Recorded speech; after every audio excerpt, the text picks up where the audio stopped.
유쾌하게 되는 날이, 이런 제목으로 하나님의 말씀을 전하겠습니다.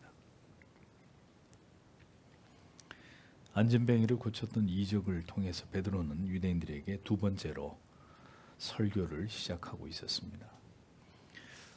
언제나 이 사도 베드로의 설교의 핵심은 예수 그리스도의 십자가에 그 초점이 맞추어져 있었다는 사실을 성경을 통해서 우리가 보게 됩니다. 너희가 죽인 그가 바로 모든 구약의 선지자들이 예언해왔던 바로 다윗의 자손이고 하나님의 아들이신 메시아 예수 그리스도이셨다라고 베드로는 아주 담대하게 이것에 대해서 증거하고 있었습니다.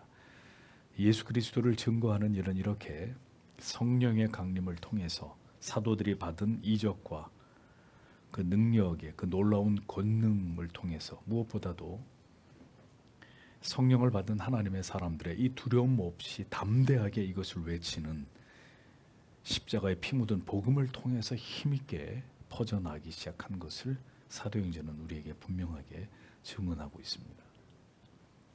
우리는 이것을 통해서 사도행전 교회의 그 열정과 충만한 그 역동성으로 되돌아가는 길은 다시금 성령의 기름 부으심을 통한 우리의 마음에 두려움이 없는 담대함과 또 다른 것을 전하는 것이 아니라 복음의 정수를 전파하는 이 진리의 회복 이외에 다른 길은 없다는 사실을 분명하게 발견하게 됩니다. 베드로의 설교는 철저하게 십자가에 그 초점이 맞추어져 있었습니다. 전도가 뭐냐? 예수 그리스도의 십자가만을 전하는 것이 전도다라는 것입니다. 그 십자가 아래서 자신이 얼마나 초라하고 보잘것없는 죄인인지를 발견하게 만드는 것이 바로 복음의 능력입니다. 나의 존재는 더 이상 중요하지 않고 나를 위해 모든 것을 희생하신 예수 그리스도만이 내 인생에서 가장 소중한 분으로 자리매김하게 되는 것이 신앙의 출발점이 되는 것입니다. 오늘 본문을 보십시오. 16절에 그리고 그의 이름에 믿음 위에 그 사람 그를 너희가 응시한다. 그리고 너희가 알아왔다. 그분의 이름이 강하게 했다. 그리고 그를 통한 그 믿음이 너희 모든 자들 앞에서 그에게 이 완전함을 주었다라고 기록이 되어 있습니다. 베드로는 이 안진뱅이가 낫게 된 이유가 바로 예수 그리스도의 이름을 믿는 믿음 때문이다라고 말하고 있습니다. 베드로는 안진뱅이에게 6절에서 곧 나사렛 예수 그리스도의 이름으로 걸어라라고 외치면서 그를 이렇게 세운 것을 상기시키고 있습니다. 그러니까 그가 이 기적의 주인공이 된 것은 예수 그리스도 때문이다라는 것을 분명하게 짚고 있는 거죠. 안진뱅이가 고침을 받은 것, 베드로 자신 때문이 절대로 아니라 예수 그리스도, 그분의 이름의 권세와 능력으로 인해서 그 예수 그리스도를 믿는 믿음으로 말미암아 내가 고침을 받았다는 점을 분명하게 강조하고 있었습니다. 기적을 일으키는 수단이 뭐냐?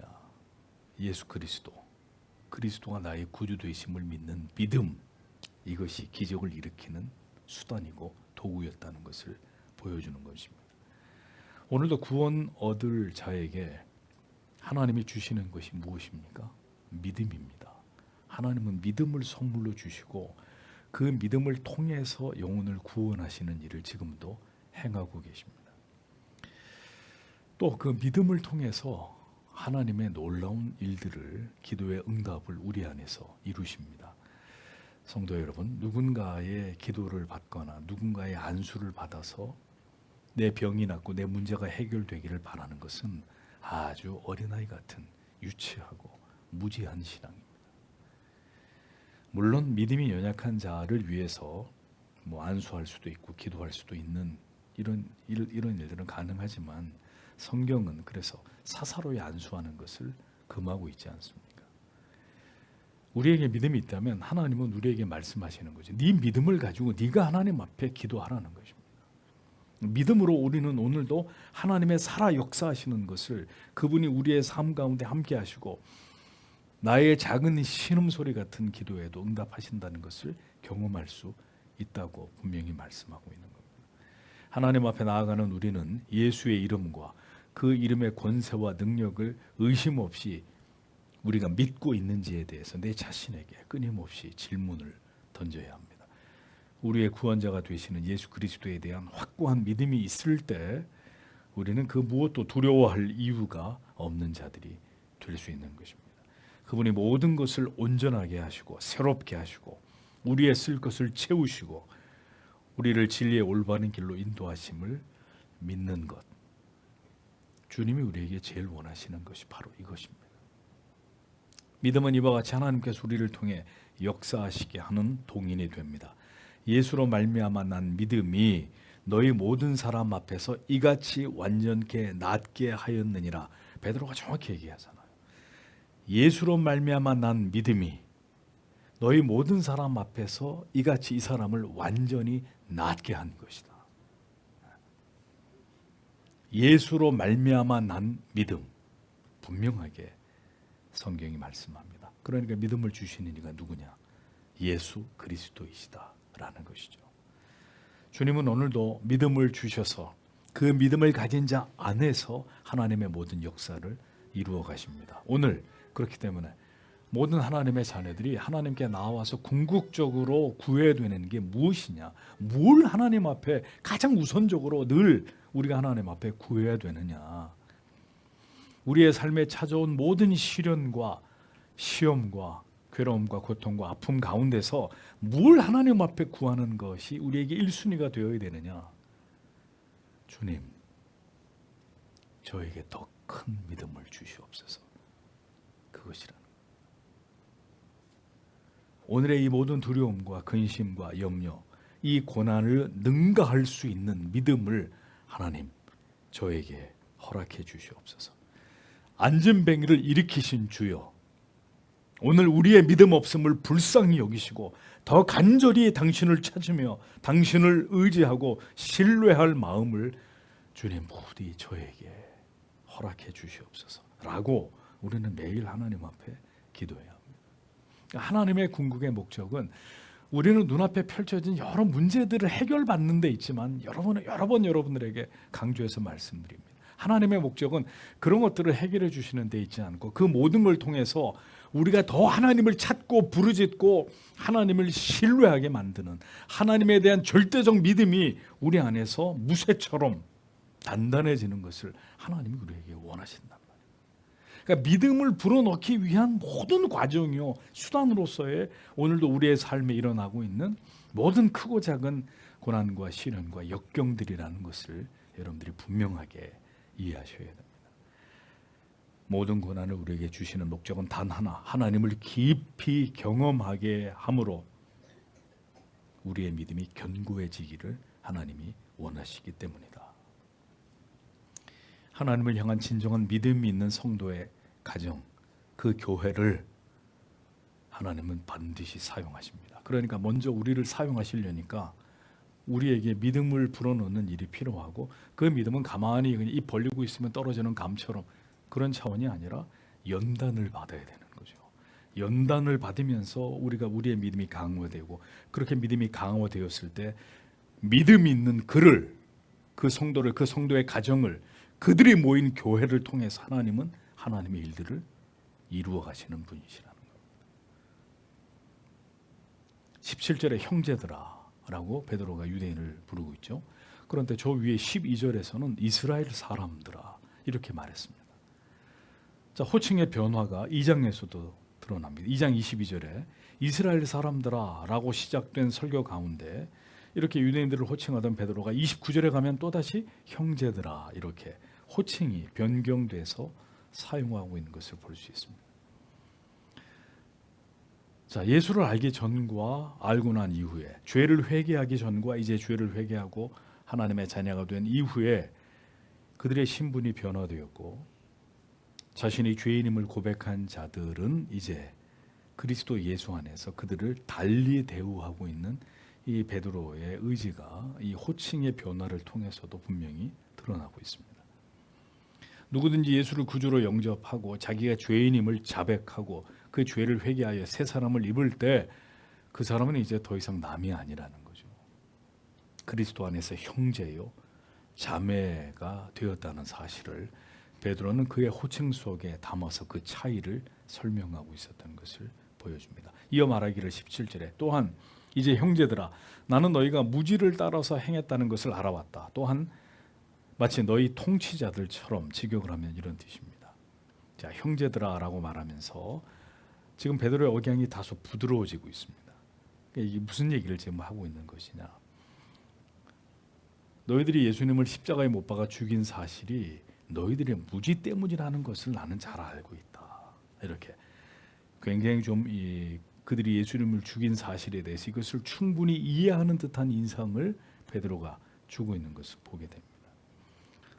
너희가 생명의 주를 죽였다라고 간담이 서늘해질 정도로 직설적으로 유대인들의 죄를 지적하고 폭로하던 베드로가 이제 전혀 다른 어조와 어떤 느낌으로 오히려 그들을 충분히 이해하면서 위로하고 격려하는 듯한 이런 어투로 바뀌고 있는 것을 성경이 보여줍니다.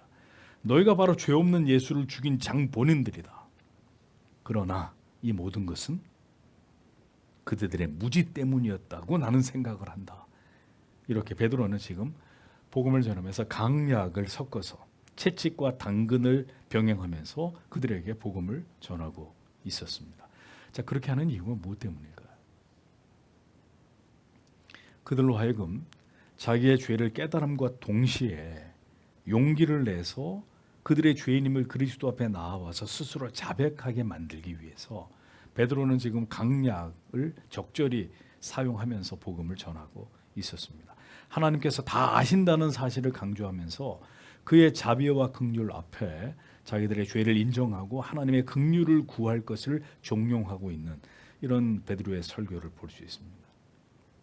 그러니까 예수를 죽인 것을 그들의 무지함으로 이해해주는 베드로의 말투에 깊은 죄책감에 사로잡혔던 유대인들이 이 베드로의 말 속에 그리스도 예수 안에는 희망을 발견함으로 용기를 얻어서 그리스도 앞에 나아가서 용서와 죄사함을 구하도록 베드로는 그들의 연약한 의지와 아직 연약한 믿음을 배려해서 그들의 신앙의 결단을 이렇게 돕고 있었던 것입니다. 자, 이것이 바로 복음 전파에 있어서요 우리가 취하는 이중성이라는 겁니다. 이게 무슨 말이냐? 자, 첫째, 복음은 무서운 죄에 대한 깨달음으로 스스로 죄인이라는 사실을 깊이 인식하고 각성하도록 한 인간의 내면을 신랄하게 공격하는 것에서부터 복음이 시작이 되는 것이죠. 복음은 죄인임을 인정하게 만드는 죄에 대한 적나라하고 원색적인 직설적인 선포가 먼저 선행돼야 됩니다. 너희는 모두 부패하고 타락해버린 죄인이다. 영원한 지옥에 떨어질 수밖에 없는 존재들이다. 복음은 절대로 죄인을 죄인이 아니라고 말하지 않습니다. 철저하게 인간이 중심이 되어 있는 그 자아를 공격하고 파헤쳐서 반드시 죄인이라는 사실을 인정하고 무릎을 꿇게 만듭니다. 그 결과 결국 십자가 아래서 자신이 돌이킬 수 없는 흉악한 죄인이라는 사실을 자백하고 인정할 때 복음은 그 다음으로 무엇을 이제 보여주느냐? 그런 죄인을 향해 하나님은 무한한 자비와 긍휼과 사랑을 가지고 계신 분이다라는 사실을 보이는 것입니다. 당신이 비록 그런 전적으로 타락하고 부패한 죄인이기는 하나 사랑이 많으신 하나님께서는 당신을 멸하지 않으시고 아들을 믿는 당신의 그 순수한 믿음을 보사, 물론 그것도 하나님의 선물이지만 그 믿음을 통해서 당신의 무지로 말미암은 그 모든 죄를 하나님은 사하기를 원하시는 분이십니다 라고 전하는 것입니다. 그러니 아들의 피 묻은 손을 붙잡고 그 죄 가운데서 벗어나 거듭남을 받으라고 새롭게 태어나는 하나님의 새로운 피조물이 되라고 권하는 것, 그것이 바로 복음이고 복음 전파의 중요한 방법이라는 것입니다.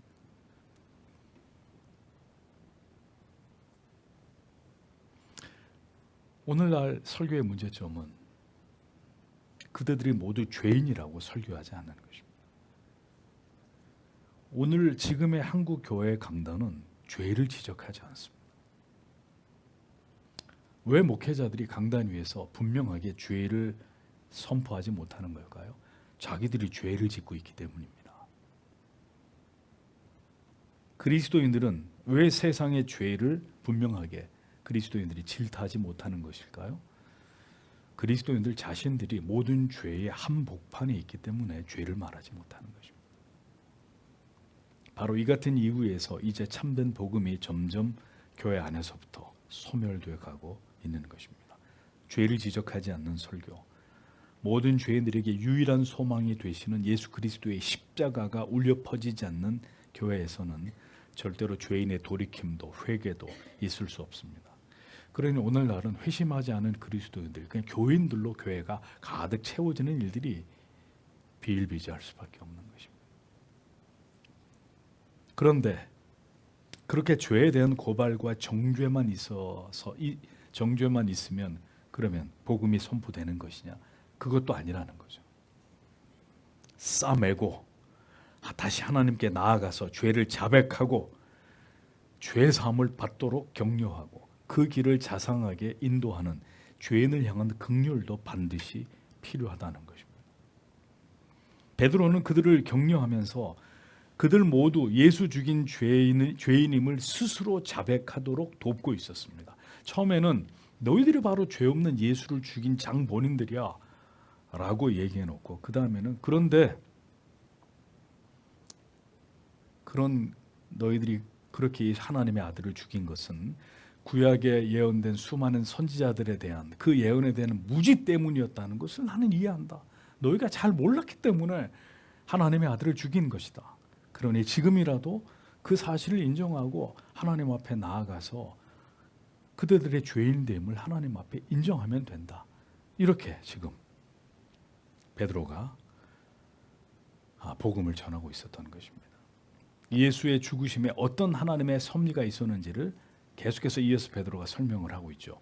무지로 너희가 예수를 죽인 것이지만 이 모든 것은 하나님께서 이미 구약에 예언하신 일이고 이 모든 일이 이루어지도록 하나님이 역사하셨다. 그러니까 너희가 예수를 죽인 건 사실인데 그것은 이미 구약의 선지자들을 통해서 충분히 예언하신 것이 성취된 것이다. 18절에 그러나 하나님께서 그것들을 모든 선지자들의 입을 통하여 그분의 그리스도의 고난 당하시는 것을 미리 예고하셨다고 얘기하잖아요. 그분은 이런 방식으로 채우셨다라고 말씀을 하고 있습니다. 유대인들과 이 관원들의 죄를 폭로하는 걸로 끝나는 게 아니라 베드로는 이제 이 모든 되어진 일들이 하나님의 섭리 가운데 이미 오래전에 예언된 내용이 성취된 것이다.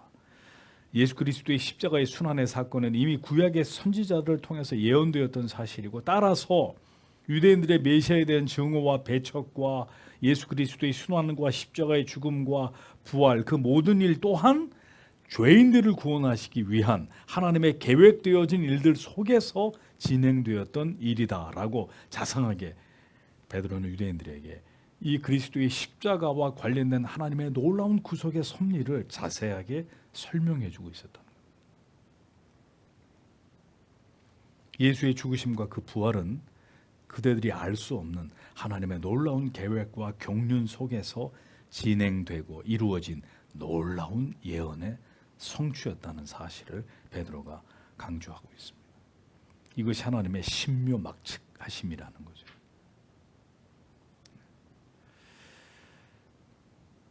인생을 살아가면서 오늘도 우리가 경험하고 있는 많은 일들을 우리가 보고 있습니다. 희비애락이 교차하면서 우리의 인생의 한 페이지 한 페이지들이 채워져 가고 있습니다. 우리는 왜 이런 일들이 일어나는지 알 길이 없습니다. 그런데 성경은 분명히 형통한 날과 곤고한 날이 교차된다고 우리에게 가르치고 있습니다. 한때 열렬히 하나님을 섬기면서 뜨거운 신앙을 가지고 하나님을 믿었던 때도 있었지만 어느 순간 모든 것이 다 식어버린 채로 간신히 신앙의 끈을 유지하고 있을 뿐인 때때로 그런 신앙의 상태가 우리에게 찾아오기도 한단 말이죠. 우리가 기억해야 될 것은 이것입니다. 그러할지라도 그 모든 일들을 통해서 하나님이 계획하신 뜻이 이루어져 가고 있다라는 사실입니다. 베드로가 그 얘기를 하는 거예요. 너희가 하나님의 아들을 죽였지만 그것조차도 하나님의 계획의 일부였다. 하나님이 이미 그렇게 되어질 모든 것을 예언한 그 결과에 지나지 않은 것이다. 모든 것은 하나님의 뜻에 의해서 이루어지고 진행되고 성취되는 것이다 라는 것을 유대인들에게 베드로가 가르쳐 주고 있었던 것입니다. 성경을 보십시오. 성경은 우리에게 분명하게 이 진리를 가르칩니다. 하나님이 이루어 가신다는 겁니다. 반드시 그분의 계획하심대로 한치의 오차도 없이 하나님의 뜻대로 모든 일들을 정확하게 이루어 가고 계시는 분이 하나님이시라는 겁니다. 다만 우리가 예수를 믿어서 이제 그리스도를 닮아가는 성화의 삶에 있어서 인간의 의지와 노력이 어느 정도의 분량을 차지하느냐, 이것은 모두 우리 각자의 몫이라고 또 진리는 우리에게 가르칩니다. 하나님을 경외하고 그를 의지하고 말씀에 순종함으로 하나님과 동행하는 자에게는 성화가 더 촉진되겠지만, 만약에 그 반대의 경우라면 얼마만큼의 시간을 더 소모하고 허비해야 성화의 진전이 이루어질지 알 수 없는 일입니다. 중요한 것은 오늘도 하나님께서는 하나님의 계획을 우리를 통해서 우리의 인생 안에서 모두 이루고자 하시는 분이시다라는 점입니다. 하나님의 계획하심과 뜻하심대로 예수 그리스도의 위대한 대속의 사역을 모두 이루심처럼 하나님께서 오늘도 우리 안에서 우리를 간섭하시고 섭리하시고 그렇게 하나님의 뜻을 이루어가고 계신다는 것을 우리는 확신할 필요가 있습니다. 이것을 확신하고 하나님을 의지하며 순종할 때 성화를 향한, 하나님의 기뻐하시는 뜻을 향한 우리의 의지는 더 강력해지는 것이고 하나님을 향한 우리의 신앙의 열정도 더 뜨거워질 수 있는 것이라는 거죠. 구약의 선지자에게 예언하신 일이 수백 년이 지난 신약에서 반드시 그리스도를 통해서 성취되었던 것처럼 하나님의 뜻과 계획은 오늘도 우리 안에서 반드시 이루어집니다. 다만 그 뜻이 이렇게 이루어지기까지 우리에게 시간이 필요한 것이죠. 긴 과정을 우리가 통과해야 된다는 것입니다. 그래서 신앙은 단기 속성, 단시간에 완성되는 것은 없습니다. 하나님의 뜻이 이루어지기까지 지루한 시간이 흘러갈 수 있습니다. 아플 만큼 아파야 되고 실패를 경험할 만큼 경험해야 되고 고독할 만큼 고독해야 되고 궁핍할 만큼 궁핍을 견뎌야 합니다. 진리를 깨닫고 이해하고 어떻게 살아가는 것이 하나님이 기뻐하시는 삶이고 이것이 참된 신자의 길인지를 깨닫기까지 인생 전체가 소용되는, 이것은 그러한 중대한 주제라는 것을 우리가 이해할 필요가 있습니다. 그래서 성도 여러분, 이 개혁주의 신앙은 유쾌하지 않고 감각적인 것과는 거리가 멀 수밖에 없습니다. 개혁주의 신앙은 우리가 주체가 되는 게 아닙니다. 내가 즐겁고 행복하고 내가 지금 감동을 받고 내가 주체가 아니라 하나님이 주체이기 때문에 우린 그 하나님의 주권을 전적으로 믿고 기다리고 인내하고 묵묵히 참고 견디면서 가야 되기 때문에 개혁주의 신앙은 재미가 없습니다. 인본주의적인 신앙은 재밌습니다. 항상 으쌰으쌰 사람들로 하여금 끊임없이 뭔가를 하게 만들고 그것을 하는 결과에 대해서 스스로 즐기게 만들고 그 결과와 업적을 스스로 찬양하게 하고 칭송해주고, 그러니까 신본주의가 아닌 교회는 재밌습니다. 잘 돌아갑니다. 사람들도 다 좋아하고 기뻐합니다. 사람이 주체이기 때문에.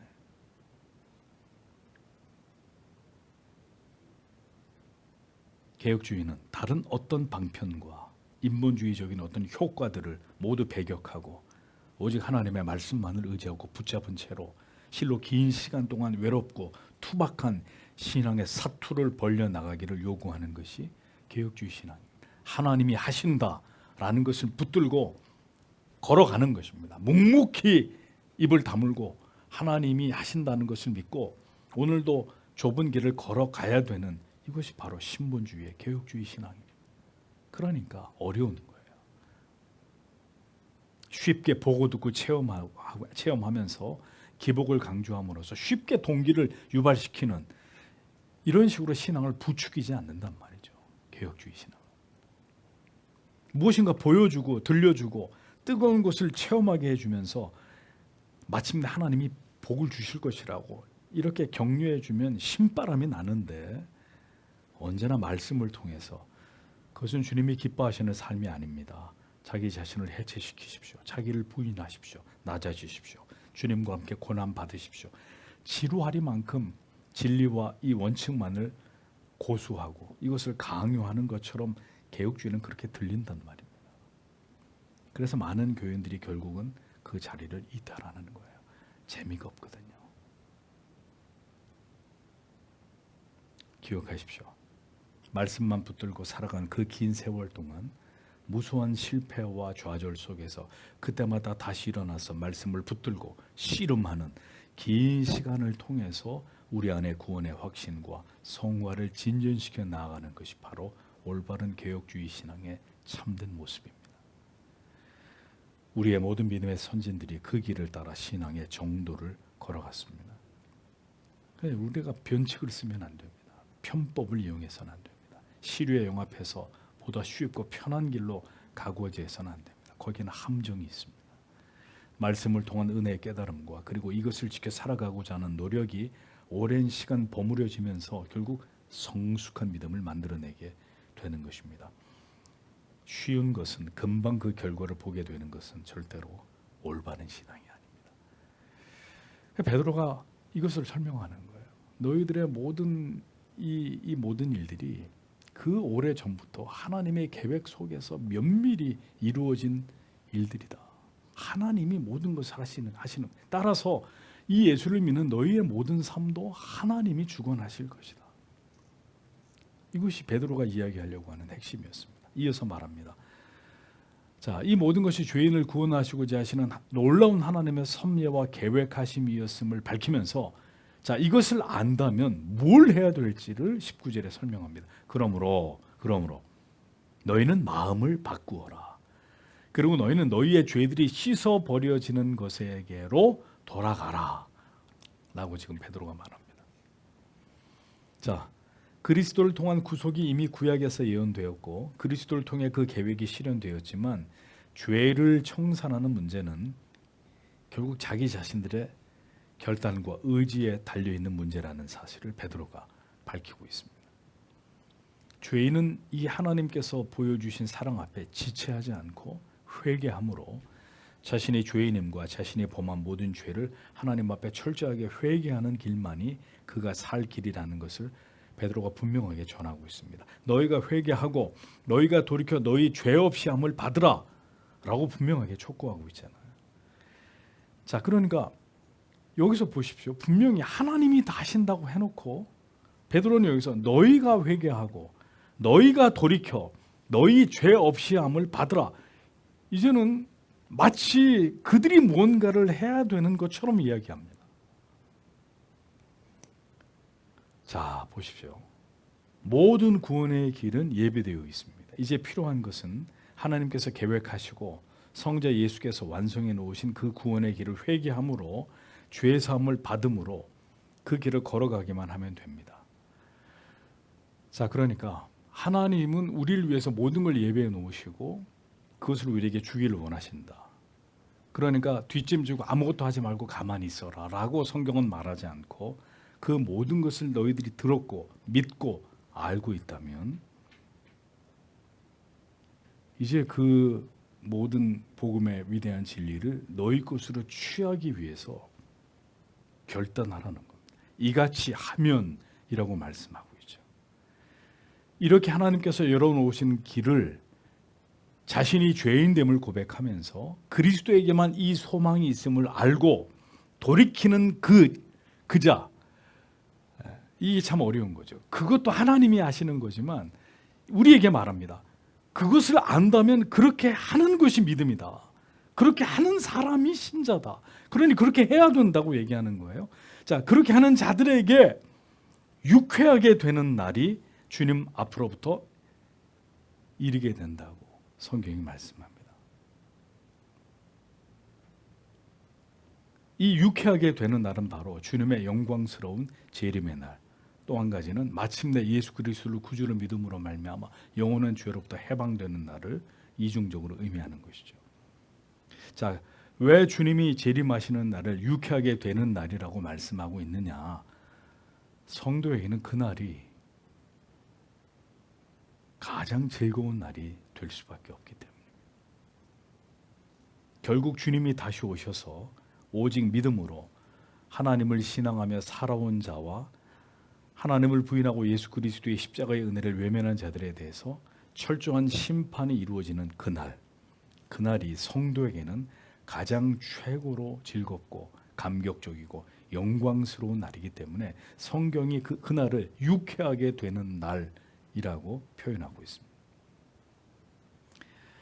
그러니까 성도는 바로 그날을 바라보면서 살아가는 자들이라는 것입니다. 그 마지막 날, 믿음을 가지고 이 세상을 살아가면서 무수한 시련과 핍박과 박해를 당하면서 좁은 길을 걸어갔던 성도들은 바로 그날 하나님 앞에서 비로소 높임을 받게 되는 것이고, 하나님을 부인하고 믿는 자들을 핍박하고 마음껏 죄를 먹고 마시면서 살던 그런 자들은 모두 다 멸망의 심판 아래 처하게 되는 그날이 반드시 우리에게 임한다는 것을 확신하면서 성도는 그날을 바라보면서 이 땅에서 우리에게 주어진 길을 걸어가는 자들이 되어야 된다는 거죠. 이 믿음이 불확실하다면 그 신앙은 어떻게 되는 것이냐?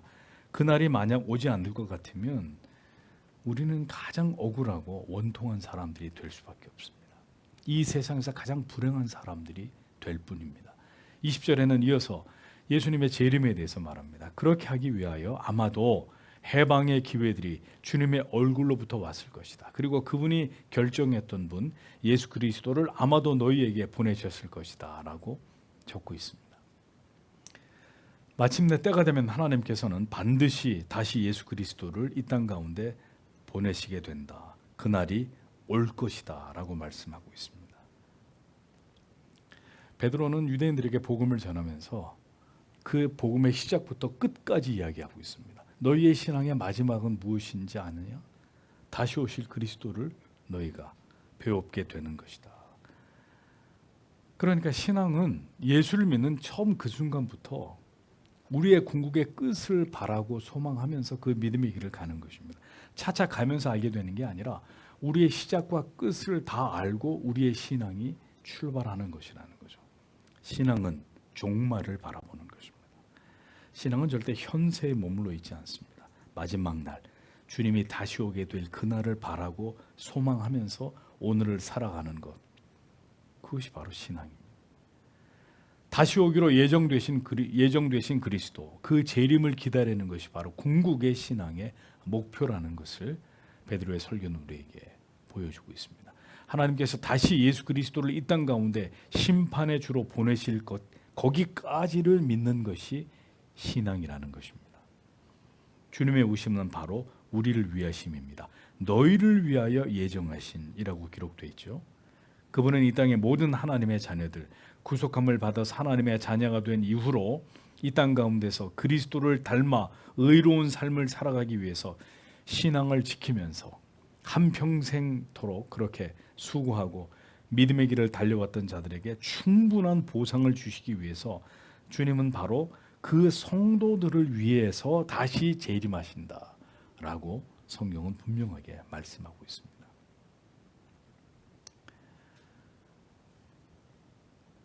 그래서 우리는 언제나 복음을 이야기할 때 천국과 지옥을 얘기해야 합니다. 지옥이 없다고 주장하는 목사들은 제정신이 아닌 사람들입니다.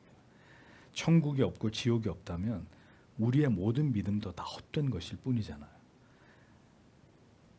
그러니까 그날이 말할 수 없이 기다려지는 자들이 있을 것이고, 그날이 두렵고 떨리기 때문에 절대로 오지 않기를 바라는 사람도 이 세상에 존재하는 것이죠. 21절에 하늘은 실로 하나님께서 영원에서부터 그의 거룩한 선지자들의 입을 통하여 말씀하셨던 모든 것들의 회복의 때까지 그분을 반드시 받아들이도록 해야 된다, 이렇게 기록이 되어 있습니다.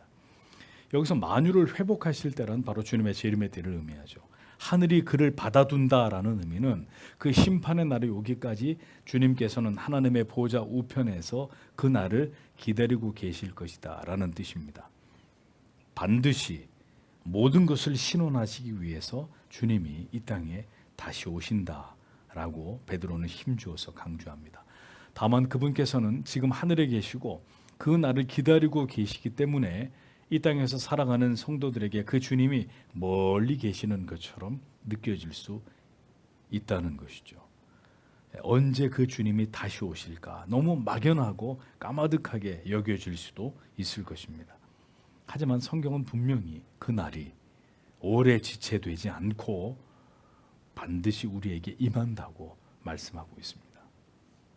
언제까지나 주님이 하늘에 계시는 것이 아니라 만물을 회복시켜야 될 때가 도래하게 되었을 때, 택자 구원이 모두 완성되고 이제 모든 피조물을 심판하실 때가 찾아오므로 상과 벌을 주실 때가 올 때까지, 그때까지만 주님은 하늘에 계실 뿐입니다. 그분은 반드시 다시 오십니다. 구름을 타고 만인이 그를 볼 수 있도록 주님은 다시 이 땅 가운데 강림하십니다.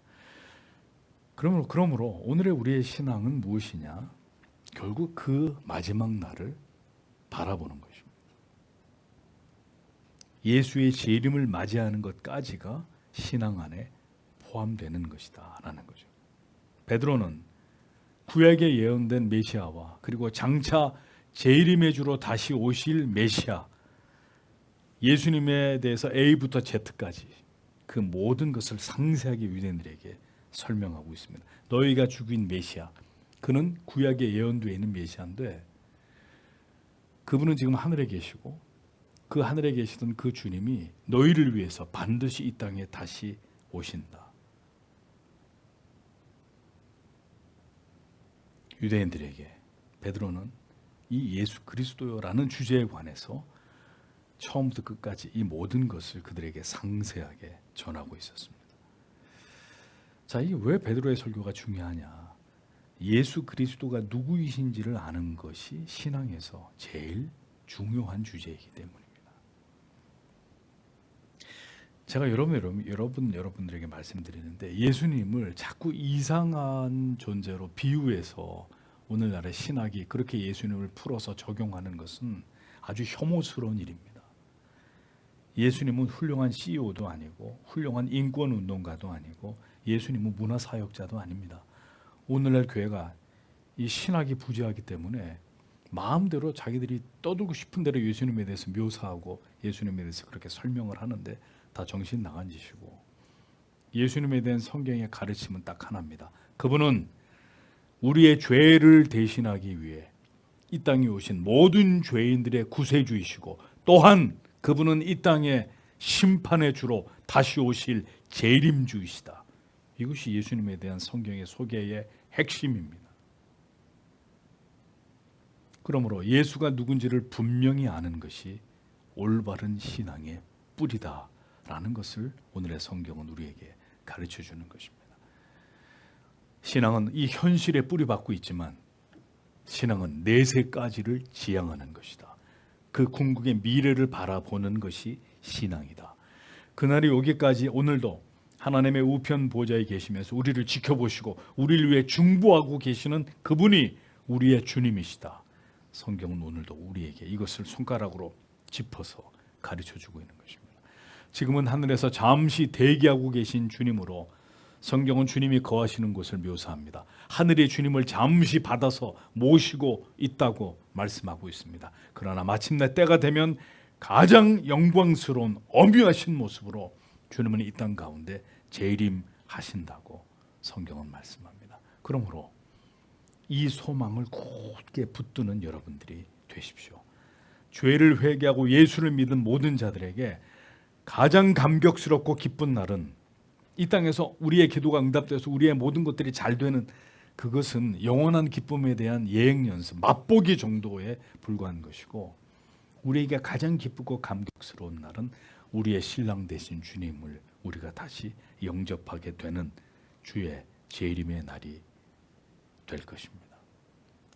그 날을 고대하는 것이 우리의 신앙의 궁극의 목적이 되어야 된다는 것입니다. 그러므로 늘 우리는 아침에 일어나서 밤에 잠을 잘 때 오늘 하루가 끝이 나는구나, 내일 아침에 다시 눈이 떠지고 내가 살아있다는 걸 느낄 때 또 하루가 시작되는 것이고, 그래서 이 하루의 이 모든 시간을 아침에 일어나서 저녁에 잠을 자는 이 하루의 시간을 살면서 그것이 이 땅의 삶이라고 생각하고 우리의 끝이 온다. 주님이 이 세상의 모든 시간에 마침표를 찍으시는 날이 우리에게 다가오고 있다. 이것을 연습하는 날로 하루의 시작과 마지막을 삼으면서 우리는 계속 주님의 오시는 날을 생각하고 또 고대하고 소망하는 이것을 훈련하는 하나님의 사람들로 살아가야 된다는 것입니다.